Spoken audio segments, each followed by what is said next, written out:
Min haitsu kharajta. Kalau kamu keluar kemana saja, fawalli wajhaka, hadapkan wajahmu. Satrul Masjidil Haram. Apa susah? Itu. Nah, di sini tidak mungkin ini hakikat, ayat hakikat itu. Yang dimaksud kemana saja kamu akan melakukan sesuatu. Beramal, berbuat, hadapkanlah ke Masjidil Haram. Maksudnya itu hadapkan kepada nurani itu. Karena di nurani itulah yang menangkap nur ilahi. Subhanallahi walhamdulillahi wa la ilaha illallah wallahu akbar. Tasyakur. Alhamdulillah. Jadi untuk memasukin logika hakikat itu ada tahapan, ada pintu-pintunya. Jadi melalui pintu 1, 2, 3, dan 4. Setelah pintu 1 sampai 4 selesai, maka akan ketemu dengan pilar 1, 2, 3, 4 juga. Dari itu pintu 1 ini belum selesai. Jadi tidak bisa satu kali pertemuan, justru pintu 1 ini paling banyak. Keterangannya harus banyak. Ini sangat penting. Sebagai kunci pintu 1 ini. Pintu 1 itu kalimatnya kayak apa? Hah? Bersihkan, beningkan. Bahasanya bersihkan, beningkan. Maknanya apa yang dibersihkan? Hatinya. Apa yang dibeningkan? Jiwanya. Jadi bersihkan, beningkan. Apa yang dimaksud? Bersihkan hatinya. Hati itu tempat diibaratkan apa? Jeding. Itu. Saya itu nerangkan itu supaya sampai langsung nangkep. Supaya sampai langsung nangkep. Bersihkan jedingnya. Beningkan airnya. Jeding itu tempat yang menempati jeding. Air, jedingnya bersih, airnya bening. Apa sih jeding itu? Ternyata jeding itu adalah hati. Yang air itu apa? Ternyata jiwa. Sebab kalau jedingnya sama airnya bersih dan bening, ada kotoran, sesuatu ada di dalam jeding itu, langsung tampak ketahuan. Itu ada sedikit dosa, langsung ketahuan. Salah saya ini. Aduh, keliru saya ini. Tadi saya ini kurang, bahasanya kurang bagus kepada orang. Ketahuan.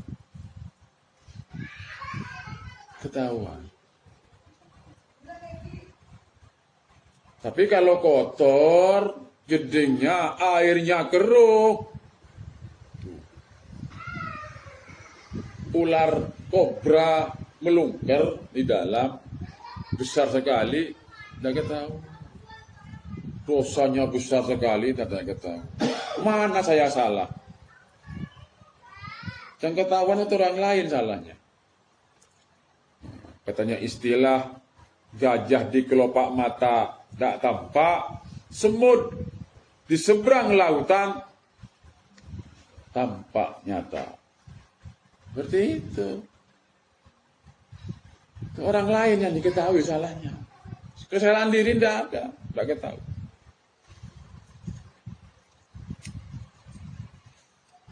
Ini pintu 1. Jadi perlu diulang. Saya nerangkan itu pakai analog supaya cepat ingat. Bersihkan, beningkan.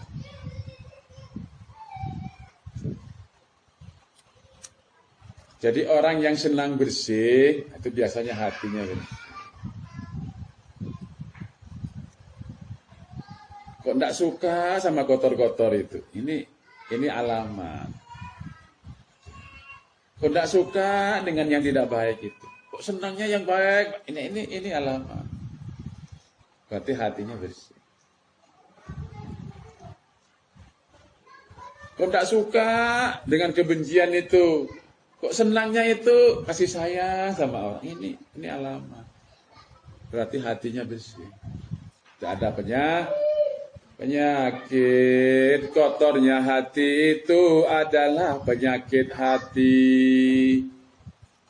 Apa penyakit hati itu? Iya, banyak sombong, takabur. Ya. Benci, marah. Itu. Hasud, dengki, tamak, rakus, egois, menangnya sendiri, itu penyakit. Itu dihabisin semua. Disapui semua itu. Sampai betul-betul bersih. Jadi kalau sampean punya unek-unek di dalam itu benci kepada seseorang, itu penyakit. Besok harus dihabisi. Ya sekarang sudah harus dibuang semua itu. Tidak ada kebencian dengan siapapun. Apalagi dendam dengan siapapun, tidak ada. Nanti akan muncul kasih sayang. Tapi kalau di sini kan tidak ada semua itu memang. Ya. Kan tidak ada semua ya. Hah? Tidak ada renggangnya ya? Hah? Berarti full. Tidak ada tempat ruang yang kosong. Kecuali marah, benci, gerundel, tidak senang, dendam. Nggak bisa sholat ini. Najis. Nggak bisa sholat. Harus suci. Yang dinilai oleh Allah itu bukan badannya, bukan bajunya, bukan pakaiannya. Yang dilihat oleh Allah bukan itu, yaitu hatinya itu. Jiwanya juga harus suci. Jangan sampai najis. Apa najisnya jiwa itu? Najisnya jiwa itu ada kemusyrikan. Riya itu najis. Menuhankan selain Allah itu najis. Hubbud dunya najis.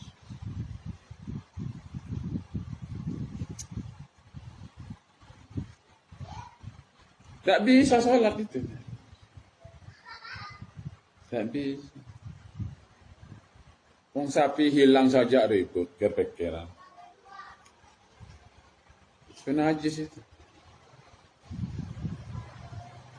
Jadi kalau sapi hilang itu ya selamat. Alhamdulillah. Titipan Allah sudah diambil. Sibuk ngare, akhir lo sibuk ngare. Alhamdulillah.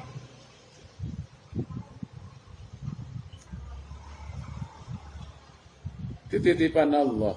Dunia semua itu titipan Allah. Tolong diingat-ingat. يا أيها الذين آمنوا إنما المشركون نجس فلا يقربوا المسجد الحرام بعد عامهم هذا وإن خفتم عيلة فسوف يغنيكم الله من فضله إن شاء إن الله عليم حكيم يا أيها الذين آمنوا innamal musyrikuna najisun. Sesungguhnya kemusyrikan itu najis. Kalau ada kemusyrikan itu najis.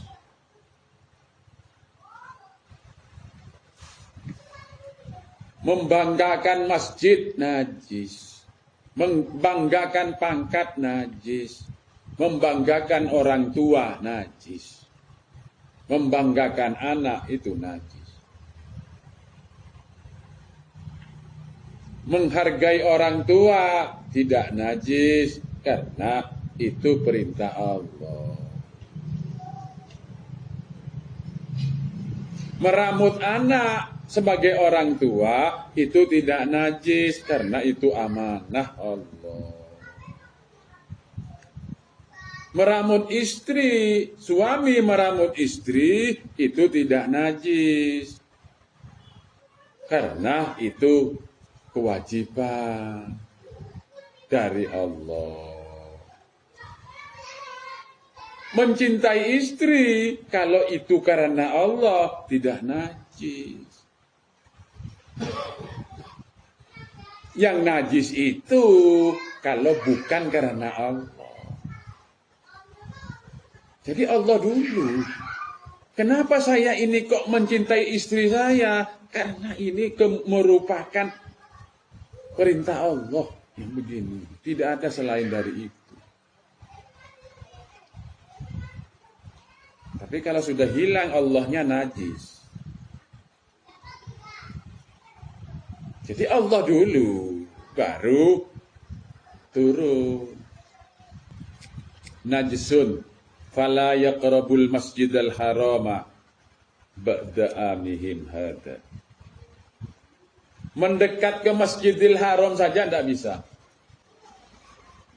Wala taqrabul masjidal haram. Mendekat ke Masjidil Haram tidak bisa. Jangankan sholat. Mendekat ke Masjidil Haram tidak bisa. Bukan dilarang, tidak bisa. Apalagi mau sholat. Pertanyaan saya, sampean ngerti enggak Masjidil Haram? Sampean ngerti enggak masjid itu?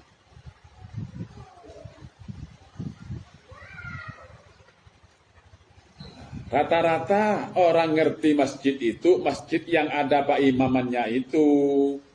Ada mimbarnya, gitu loh. Terus kalau perlu itu ada menaranya. Itu baru itu sebut masjid. Itu masjid-masjidan. Jarang orang kenal kepada masjid. Kenalnya kepada masjid-masjidan. Di mobil-mobilan. Ternyata masjid itu adalah hati. Sajadah yasjidu masjidun. Masjid itu tempat sujud. Masjidun. Asal kata dari sajadah. Sujud. Menjadi masjidun. Masjid itu tempat di mana orang sujud. Berarti situ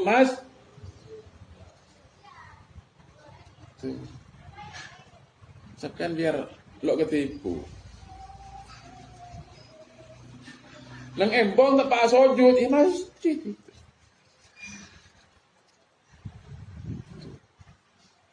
Di Tegal sujud, masjid. Masjidun itu tempat sujud. Nah, kalau mutasyabihat, Tuh, pada Masjid Al-Iksan, pada Masjid Al-Kausar, pada Masjid macam-macam. Itu mutasabihat. Masjid-masjidan. Lah, masjid yang disebut oleh Al-Quran itu dan hadis itu ada 3.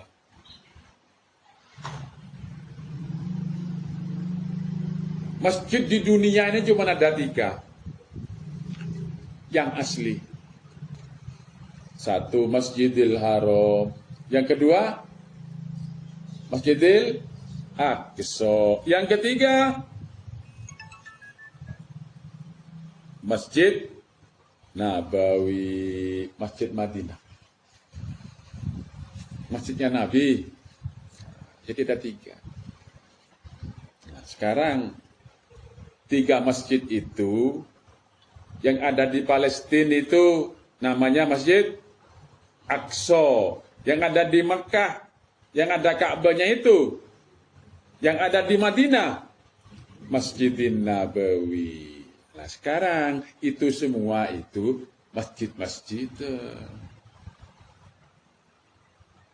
Yang 3 itu semua adalah masjid-masjid. Sekarang dicari masjid yang asli.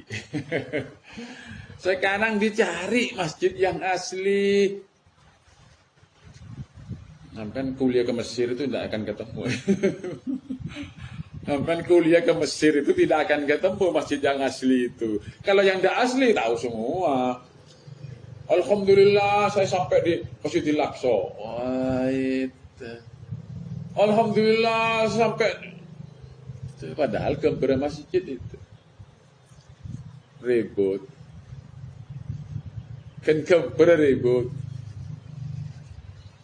Bagaimana kalau tahu masjid aslinya? Nah, di sini walaupun gambarnya tidak tahu, tidak apa-apa. Yang penting yang asli ditemukan. Nah, sekarang cari. Tidak ada kitabnya. Kitab nyebut-nyebut itu ya itu, yang di Makkah itu, di Madinah itu, di Palestina itu. Tidak ada lagi. Nah, sekarang kitab khusus. Kitab khusus yang akan menerangkan itu. Jadi ternyata di hati manusia itu masjid aslinya.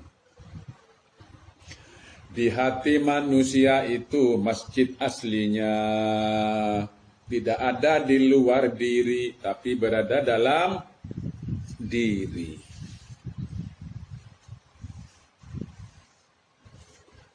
Satu, Masjidil Haram itu berada di kutub atas hati. Masjidil Haram itu posisinya itu berada di kutub atas hati. Hati ada 2 kutub. Kutub atas itu Masjidil Haram, kutub bawah itu Masjidil Aqsa. Kutub atas itu menghadap ke atas. Kutub bawah itu menghadap ke bawah. Kutub atas yang menghadap ke atas ini yang menerima nur ilahi. Kutub hati yang di atas ini menghadap ke atas itu yang menerima nur ilahi. Cahaya Allah. Menangkap cahaya. Disebut apa namanya? Nurani. Nur. Disampean tahu nurani sudah. Dulu itu apa? Nurani dan sanubari. Kutub bawah itu menghadap ke bawah. Masjidil Aqsa itu kutub bawah menghadap ke bawah. Menangkap apa? Urusan materi, urusan duniawi. Urusan dunia Masjidil Aqsa itu urusan dunia. Ada di kutub bawah hati. Hanya menangkap urusan masalah keduniaan. Materi. Disebut sanubari. Ya, kan dulu tahu rohani apa itu? Nurani dan sanubari. Sampai ada partai namanya Hanura, hati nurani. Coba tanyakan yang bikin partai Hanura itu tahu enggak nurani itu? Tidak akan tahu. Tidak akan tahu. Cuman sebutannya tahu semua. Seluruh orang tahu, yang sekolah itu tahu. Nurani dan sanubari. Tanyakan enggak tahu itu apa nurani, apa sanubari. Nurani disebut Masjidil Haram.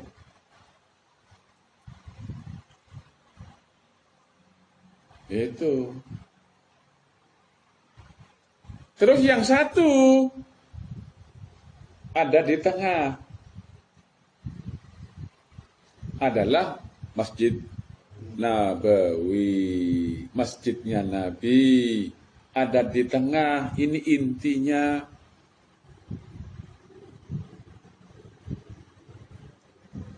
Yang mampu memahami,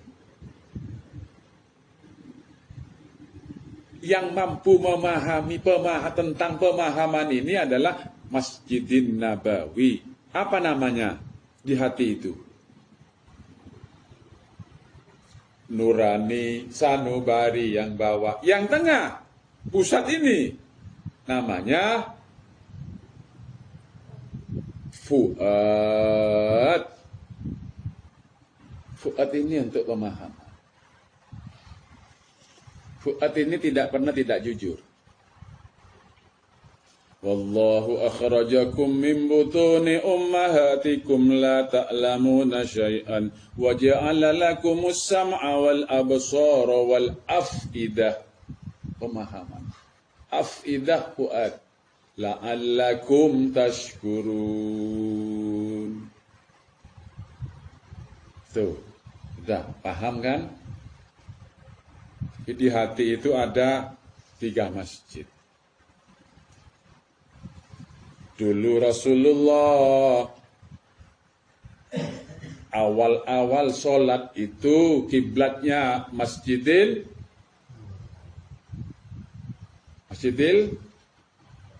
Aqsa, Baitul Maqdis di Palestina. Pertama awal-awal perintah sholat itu menghadap Baitul Maqdis, yaitu Masjidil Aqsa. Tapi pada akhirnya Rasulullah itu kok selalu menengadah ke atas. Jiwanya Rasulullah itu selalu menengadah ke atas.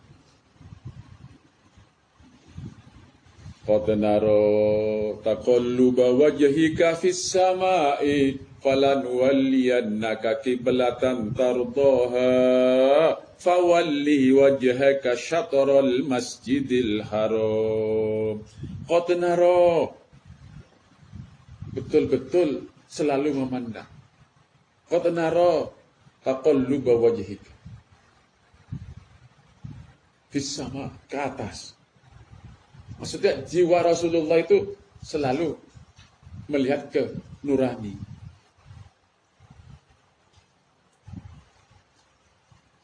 Allah tahu, betul-betul Allah itu mengetahui Rasulullah ini selalu menengadah ke atas, melihat ke atas, menghadap ke atas. Falan walliyannaka qiblatan tardaha. Tardoi apa itu? Kepada kiblat yang disukai, disenangi oleh Rasul.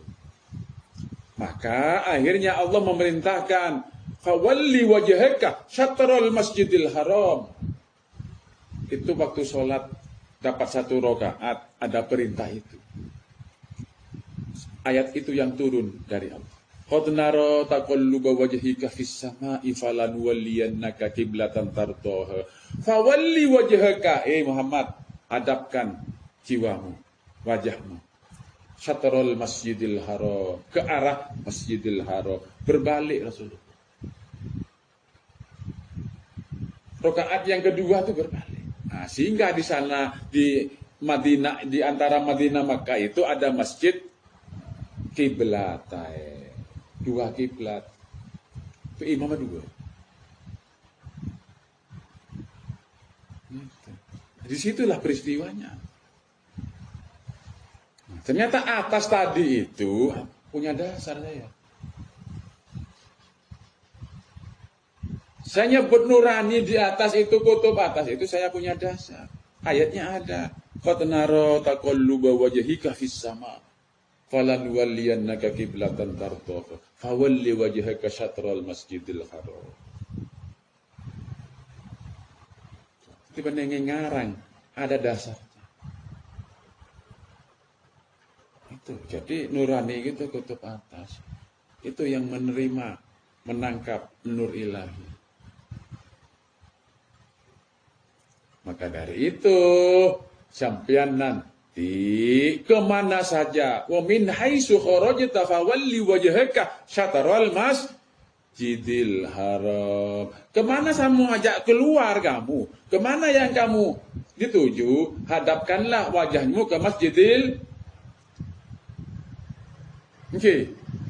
Ya, kalau diartikan biasa ini, kalau kamu ke Sampang noleh begini, kenapa? Masjidil Haram berdeh-berdeh. Kok celaka ini?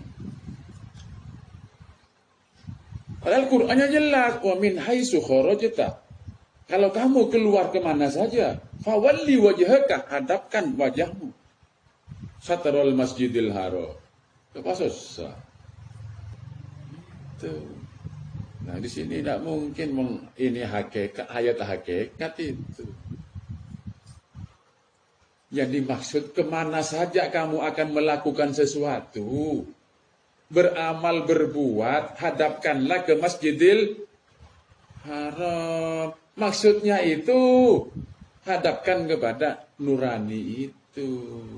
Karena di nurani itulah yang menangkap nur ilahi.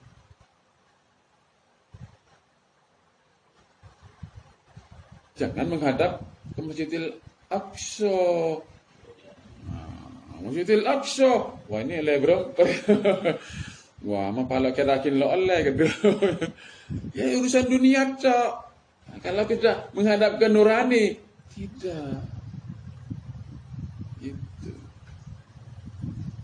Maka dari itu Rasulullah Isra Mi'raj itu berangkatnya dari Masjidil Haram ke Masjidil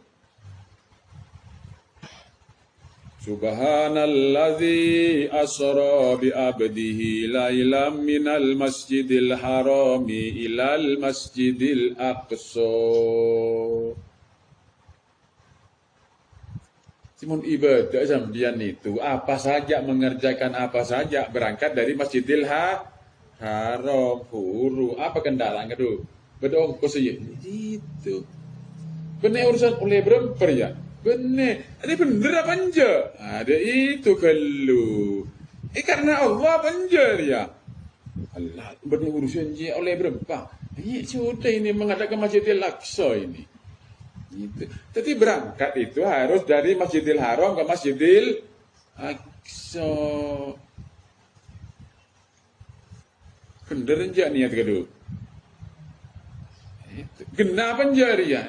Benar urusan genah kan oleh beremper ya.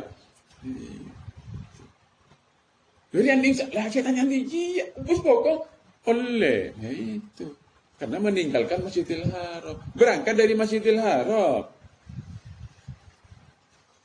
Lah orang yang najis tidak bisa mendekat Masjidil Haram. Ayat kela itu, ya ayyuhalladzina amanu apa? Innamal musyrikuna najisun fala yaqrabul masjidal harama ba'da amihim haza. Menoreng najis lo bisa asemak di Masjidil Haram. Jadi mau alakuan apa entar kak masa sampian itu mau kerja apa, rencana apa saja ke Masjidil Haram perlu ada bagian bener apa enggak ini. Niatnya benar apa enggak? Caranya benar apa enggak? Itu baru nanya apa? Saya maksudnya oleh berapa? Jadi wa min haitsu kharajta fawalli wajhaka syatrul masjidil haram. Keluar kemana saja, mau berpikir apa saja, mau mengambil sikap tindakan perbuatan apa saja, hadapkanlah dulu ke Masjidil Haram. Tanya aki bener apa enggak? Karena Allah apa enggak? Ibadah apa enggak? Sulit. Takwil Al-Qur'an itu sulit. Kening ayat kifuru aja sulit. Wa min haitsu kharajta fawalli wajhaka syatral Masjidil Haram. Kemana saja kamu keluar, hadapkan ke Masjidil Haram. Mungkin di sini Masjidil Haram itu ada di barat. Yang repot itu kalau mau sampang. Itu nanti ini yang pulang ke Surabaya ini jelas itu bagaimana bisa noleh begini, kata berat. Di semuanya itu karena lillah, karena Allah. Itu yang dimaksud. Sampai di sini dulu, masih satu kali pertemuan pintu satu ini selesai. Bisa 3 kali, bisa 4 kali. Di pintu satu ini agak banyak penjelasannya. Tuh. Jangan lupa bersihkan, beningkan. Tidak boleh punya penyakit hati, tidak boleh ada kemusyrikan sedikit. Berarti bersih dan bening, itu bisa sholat nanti.